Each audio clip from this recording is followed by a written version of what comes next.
안녕하십니까, 팟개비입니다. 이번 영상에서는 논술 공부 방법을 구체적으로 설명을 드리겠습니다. 1년 프로그램을 기준으로 설명을 드리겠습니다. 일단 시작하기 전에 왜 1년 프로그램인지를 간단하게 설명을 드려야겠네요. 논술 공부를 해서 실제로 논술 실력을 올리는데 최소 1년은 걸린다고 보는 겁니다. 꽤 논술을 이미 잘하는 학생이 아니라 논술의 기초가 굉장히 부족한 학생을 기준으로 했을 때, 그래서 논술 공부 실력이 이제 고득점에서 저득점이면 저득점에 있는 학생이 고득점으로 올라가는데 최소 1년은 걸린다고 보는 것이죠. 논술 공부 내지는 논술 시험에서는 기본적으로 어떤 능력을 평가하려고 하느냐 하면 사고력을 평가를 하려고 하는 것입니다. 자, 이 글자에 력, 즉 힘력자가 있죠. 이게 생각하는 힘이라고 해서 육체의 힘과 달라 보이지만 사실은 육체의 힘과 비슷한 면이 있습니다. 어떠냐면 이 힘이 한순간에 생길 수가 없어요. 그래서 굉장히 체계적으로 잘 교육을 받아도 1년 정도는 걸린다. 제가 학생들을 가르쳐 봤을 때의 경험으로는 그렇습니다. 그리고 제가 공부한 제 과거 경험을 비추어 봐도 시간은 반드시 걸립니다. 이건 마치 어떤 것 같냐면 근육이 하나도 없는 사람이 역도 대회에 나가려고 운동을 시작을 해요. 꽤 좋은 성적을 받는데 시간이 얼마나 걸리겠습니까? 아무리 노력을 열심히 한다고 해도 근육이 하나도 없는 사람이, 굉장히 부족한 사람이 근육을 만들어야지 어느 정도 힘을 내고 성적을 낼 수 있는데, 그 근육을 만드는 것은 그냥 노력이나 아이디어만의 문제가 아닙니다. 절대적으로 시간이 걸리는 것이죠. 그래서 웬만하면 2년 3년을 잡는 것이 나아요. 그래서 여러분들이 이 채널에 있는 영상을 보시면 논술 공부를 하는 절대적으로 효과적인 방식에 대한 영상이 있습니다. 그게 뭐냐면 오랫동안 글을 읽고 쓰는 겁니다. 많은 책을 읽고 이것저것 글을 써보는 거예요. 그거 많이 하면 시간이 많이 걸리는데 반드시 효과가 나타나고 가장 좋은 방식으로 효과가 나타나는 것이죠. 그런데 우리나라 학생들의 경우에는 문제가 있습니다. 여러 과목을 공부를 해야 되고 특히 영어, 수학, 국어 같은 수능 과목들을 우선적으로 공부를 하고 내신 성적에서 중요한 과목들을 우선적으로 공부를 해야 됩니다. 그래서 논술 공부를 별도로 할 시간이 별로 없는 학생들이 많고, 그 학생들이 마지막에 논술 전형을 선택을 하고 논술 공부를 돌입을 하는 겁니다. 그러니까 1년도 부족한 경우가 많아요. 그래서 최대한 짧은 시간 내에 성적을 올려야 되는데 일단은 1년 정도는 준비를 하는 것이 굉장히 효과적이다. 굉장히 성공 가능성이 높은 정도가 되려면 1년은 잡으셔야 됩니다. 그렇지 않으면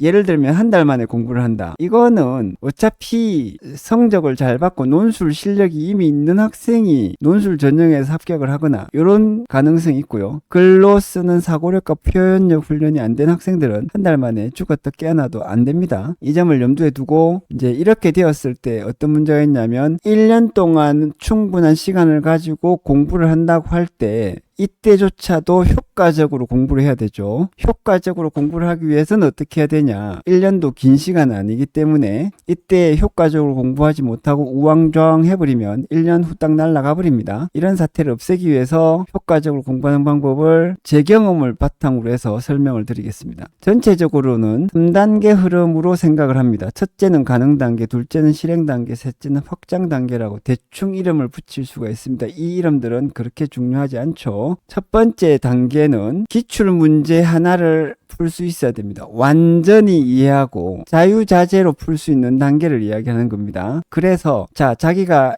A 대학을 진학을 하고 싶다. 거기에 논술 전형이 있다. 그러면 이 학교에 기출문제가 있어요. 작년도 기출문제. 이 기출문제를 풀어보세요. 어떻게 푸냐면 시간 제한 없이 충분히 생각하고 여러 번 써서 100점짜리 만점짜리 답안을 언제든지 써낼 수 있도록 이 단계에 일단 도달해야 됩니다. 대체로는 어떻게 하냐면 많은 학생들이 논술 공부하면서 이 문제 풀어보고 저 문제 풀어보고 저 문제 풀어보고 많은 문제들을 풀어보려고 하죠. 이거는 완전히 잘못된 방식입니다. 논술 시험의 특징을 생각해보면 이렇게 공부하면 안 돼요. 마치 미술 시험을 보려면 노래를 부르는 것이 아니라 그림을 그려야 되고, 음악 시험을 잘 보려면 미술 그림을 그리는 것이 아니라 노래를 잘하거나 피아노 연주를 연습해야 되듯이 논술 공부를 하려면 하나의 문제를 완전히 잘 이해할 수 있도록 일단 이 단계에 도달하는 것이 필요합니다. 여기에 무엇이 따라오냐면 사고력과 기본적으로 한 문제에 대해서라도 완벽한 이해가 따라와야 돼요. 이게 같은 말이죠. 것이죠. 그 다음에 이제 여러 번 써서라도 어느 정도의 표현력이 따라와야 됩니다. 충분히 생각해서 이걸 할 수 있어야 돼요. 시간 제한 없이. 보통의 학생들은 어떻다? 제가 논술 예전에 가르쳐 본 경험을 가지고 이야기하면 요새 학생들도 다를 바가 하나도 없습니다. 충분히 시간을 주고 2시간 시험이면 4시간 아니면 6시간 시간 얼마든지 무한대로 쓰더라도,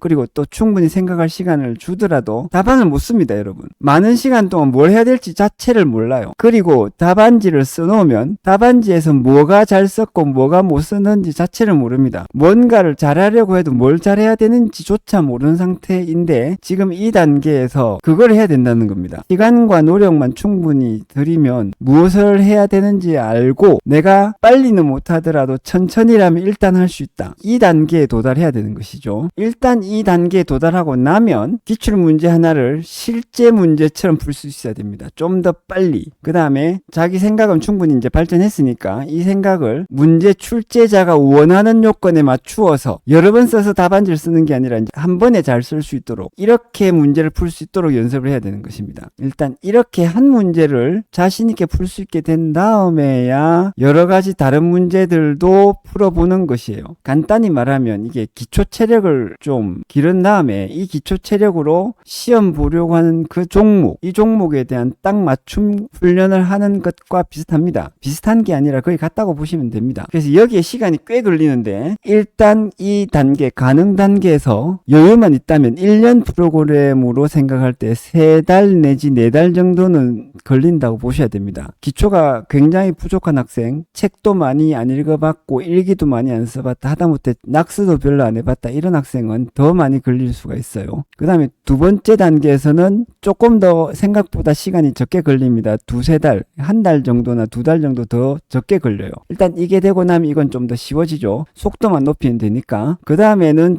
적응력 단계인데 1달 정도 소요를 한다고 생각하시면 됩니다. 이게 되고 나면 이거 쉽습니다. 하나의 문제라도 제대로 풀 수 있고 나면 그와 유사한 다른 문제 조금 더 쉽게 풀 수 있습니다. 대체로 대부분의 논술 공부하는 학생들의 문제는 뭐냐면 2단계에서 안 되죠. 그래서 1단계가 제일 힘든데 심적으로 제일 힘듭니다. 어떤 식으로 힘드냐면 다음과 같은 느낌이 들어요. 아무리 해도 모르겠다 이 생각 들고요. 나한테는 너무 어렵다 이 생각도 듭니다.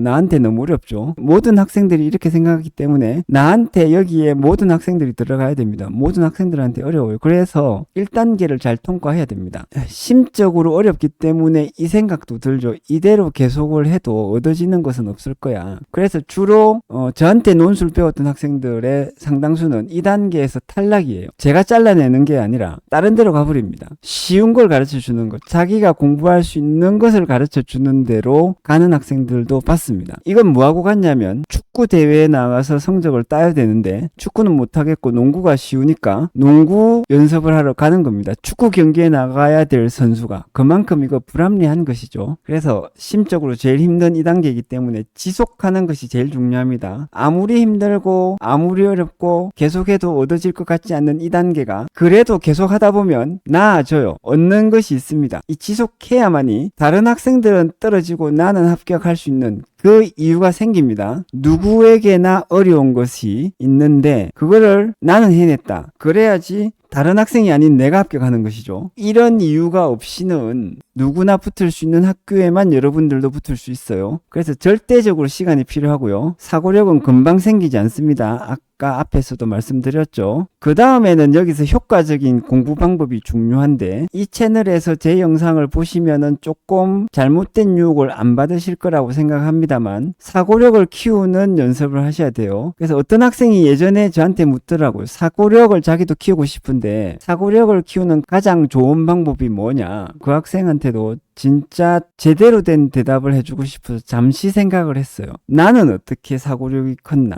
다른 사람들은 어떻게 사고력이 발전했나? 대학교 들어가서 공부해온 오랜 과정에서 내가 사고력이 크고 발전해온 과정에서 어떤 것이 주된 원인이었나 보면 사고력이 좋은 사람으로부터 배우는 것이 중요합니다. 이게 안 되면 사고력이 좋은 사람, 이거 안 되면은 천재 아니면 힘들어요. 많은 책을 읽고 많은 거를 잘 써보려고 하면 이거 키워 키워질 수 있는데 빠른 시간 안에는 힘들고요. 많은 사람들이 뛰어난 사고력을 얻는 과정에서 무엇을 하냐면 좋은 학교에서 공부를 합니다, 여러분. 좋은 학교에 들어간 사람이 좋지 못한 학교에 들어간 사람보다 사고력이 더 잘 크겠죠. 차이가 뭐겠습니까? 좋지 않은 학교에는 좋지 않은 교사 선생님들이 있고 좋지 않은 친구들이 있습니다. 인간적으로 좋지 않다는 것이 아니라 사고력 측면에서, 그래서 사고력이 뛰어난 사람들 사이에 섞여 있으면 그 뛰어난 사람들이 생각하는 것을 자기도 닮아가거든요. 이것이 중요해요. 짧은 시간 동안, 즉 몇 개월, 1년 내지는 몇 개월 동안 논술 공부를 하면서 사고력을 키울 때도 다를 수가 없습니다, 여러분. 그래서 사고력이 좋은 사람으로부터 배워야 되고, 그렇지 않으면 여러분들이 이게 없는 사람으로부터 배우면 뭘 배우냐면 단답식의 지식을 배워요. 이런 내용이 나올 거야. 이런 거 외우면 도움이 될 거야. 그래가지고는 안 됩니다. 왜 안 되냐면 각 대학교의 논술 전형 기출문제 출제 의도와 평가 기준을 보시면 전부 이것을 기준으로 설명하고 있습니다. 그리고 문제 유형을 가만히 뜯어보면 누군가가 더 많은 지식을 알기 때문에 더 좋은 답안을 쓸 수 있는 그런 논술 문제는 거의 안 나옵니다. 그런 문제를 안 내려고 교수들이 노력을 하거든요. 그래서 이 점을 좀 참고를 하시고, 다시 말씀드리지만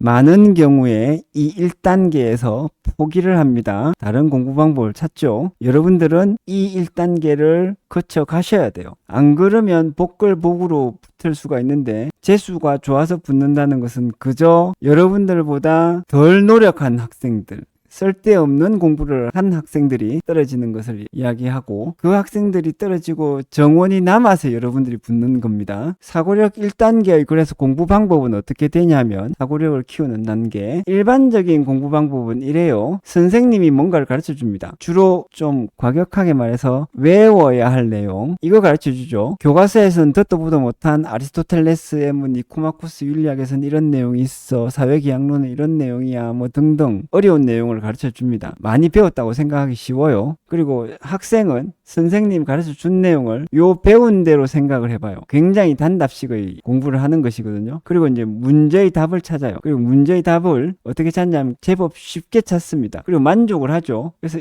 이 공부 방법이 생각보다 인기가 있습니다. 논술 시험에서 정말 합격률이 높아지기 때문에 인기가 있는 것이 아니라 선생님과 학생들의 기호에 맞아요. 그리고 그 중에 누군가 붙으면 잘 배우고 잘 가르쳐서 붙었다라고 자화자찬을 하는 것이죠. 이렇게 하면 안 되고 올바른 공부 방법을 따라야 되는데, 이게 어떤 거냐 하면 선생님이 학생을 가르쳐주면 안 되고 학생과 같이 생각을 해야 됩니다. 왜? 가르쳐주면 학생의 사고력이 안 늘거든요. 문제의 답을 찾아내는 그 사고력. 가르쳐주지 않고 학생이 생각하도록 하면서 선생이 학생과 같은 입장에서 답을 모르는 척하면서 이럴까 저럴까, 가끔은 필요하다면 또 시간적 여유만 있으면 학생이 선생님에 대한 신뢰만 좀 있으면 선생님이 좀 일부러 털려줄 필요도 있어요. 그래서 어떻게 해야 하냐면 학생이 나름대로 생각을 해봐야 됩니다. 이렇게 생각해보고 저렇게 생각해보고. 논술 공부하는 학생들이 이 점에서 제일 어려워하죠. 아무것도 안 배우는 것 같은 느낌이 드는 이유가 2단계 때문입니다. 쉽게 답이 안 보이거든요. 이 단계를 하셔야 돼요. 그래야지 논술 시험이 평가하려고 하는 그 능력, 사고력이 커집니다. 그래서 이 방법으로 공부해야 되고, 특히 이때 학생은 괜히 힘들기만 하고 아무것도 안 배운 것 같이 느끼기 쉽습니다. 그래서 빨리빨리 포기하고 다른 쪽으로 넘어가는 거죠. 하지만 이 방법을 제대로 해야 되고, 이 방법으로 공부를 일정 기간 동안 집중적으로 잘 해야지 사고력이 확 커요. 그런데 다른 영상에서 말씀드렸듯이 논술을 가르치는 선생님들이 논술적 사고력, 논술 시험에서 원하는 좀 더 학자적인 사고력, 그저 합리적인 사고력, 합리적이기만 하면 되는 사고력, 그런 것들을 못 가지고 있는 경우가 참 많더라고요. 그 점이 좀 답답합니다. 이렇게 1단계를 지나서 기본적으로 사고력이 생기고 나면 표현력 단계로 들어가야 되죠. 이때는 많이 써야 됩니다. 같은 내용의 글을 반복해서 쓰는 것이 효과적이에요. 구체적으로 말해서 하나의 기출 문제에 대해서 여러 번 풀어보고 완벽한 답안을 써보는 겁니다. 요거 생각보다 어려운데 무엇을 어떻게 써야 되는지 아셔야 됩니다. 다른 영상에서도 말씀드렸듯이 어투, 의무문 쓰지 마라. 나 이런 이야기 많이 들었거든요. 이런 표현을 쓰는 것이 좋아. 이런 거 가르쳐 주는 선생님은 논술 성적을 올려주는 선생님은 아니에요. 구체적으로는 어떻게 해야 되냐면 여러분들이 이 채널에 있는 학술적 글쓰기 강의를 보시고 연습하는 것, 현안 문제, 주장, 근거, 그 다음에 핵심어가 있는데 이 네 요소가 표현에 딱 드러나도록 써봐야 됩니다. 요거 쉬워 보이지만 대체로 쓰면 다 이거 안 되거든요. 그래서 계속적으로 이거 밑줄 쳐가면서 자기가 쓴 글에서 현안이 어디 있는지 그 문장을 밑줄 치고, 주장이 어디 있는지 밑줄 치고, 근거가 어디 있는지 밑줄 치고, 핵심어가 어디 있는지 밑줄 침으로써 확인하면서 공부를 하셔야 돼요. 그 과정에서 이제 쓴 글을 다시 고쳐 써야 되는 것이죠. 글을 반복해서 쓰면서 고쳐 쓰는데 다시 말씀드립니다. 어떻게 고쳐 쓴다? 내용은 사고력 단계에서 발전을 했고 표현력 단계에서는 현안 문제, 주장, 근거, 핵심어 딱 요거 그대로 잘 써야 됩니다. 그래서 어떻게 써야 하는지 정확히 알고 노력해야 되는데 정확히 알고 노력하는 거 다시 반복해서 말씀드리지만 현안 문제, 주장, 근거, 핵심어 요것들이 표현 그대로 나타나야 됩니다. 그런 뜻으로 썼다 이거 되면 안 되고 그것이 그렇게 정확히 쓰여 있어야 돼요. 그래서 그걸 좀 더 쉽게 고등학생들이 알아듣기 좋도록 설명하자면 이런 식으로 제가 설명하는데 어떤 문장으로 써야 되는지 왜 그런 식으로 써야 되는지 알고 그대로 써야 됩니다. 2단계에서는 손과 발이 많이 힘들죠. 1단계에서는 머리가 좀 많이 아팠을 테고 2단계에서는 손과 발이 힘들다. 많이 써야 되니까 생각보다 손가락이 아플 수도 있습니다. 그 다음에 3단계는 이제 여러 문제들을 많이 풀어보는 것이죠. 예를 들면 A 대학의 논술 시험에 지원하고 싶다. 그러면 이 대학의 작년 기출문제, 재작년 기출문제, 그 재작년 기출문제 순서대로 풀어보시고 그 다음에 모의 기출문제 이런 것까지 순서대로 풀어보시면 됩니다. 물론 대부분의 학생이 A 학교뿐만 아니라 비슷한 수준의 다른 B 학교도 논술 전형에 지원하실 테니까 이 학교의 기출문제, 재작년 기출문제, 그 전년도 기출문제를 차근차근히 풀어보시면 돼요. 그러면서 각 학교별 시험 성격과 출제 기준을 알아보세요. 대체로 비슷합니다. 표현들은 다 다른데 중요한 부분은 비슷하고 약간씩 차이가 나는 것이 사회 현실에 적용해보는 것을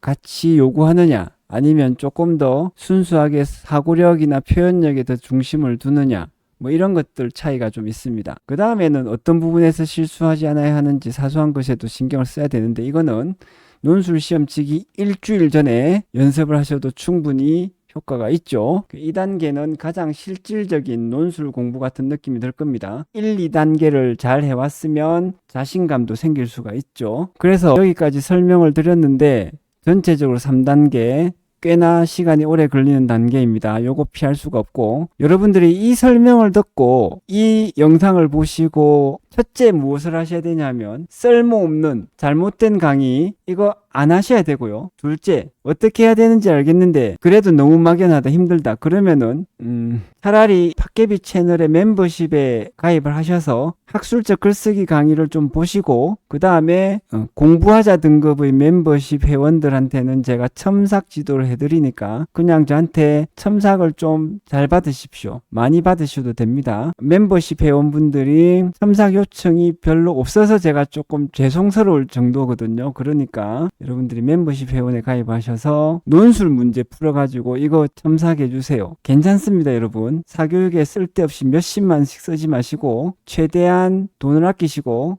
저같이 대학에서 강의하는 사람들을 활용을 하십시오. 여기까지 설명을 드렸는데 재미있으셨다면 좋아요와 구독 버튼을 한 번씩 눌러주시면 감사하겠습니다. 감사합니다.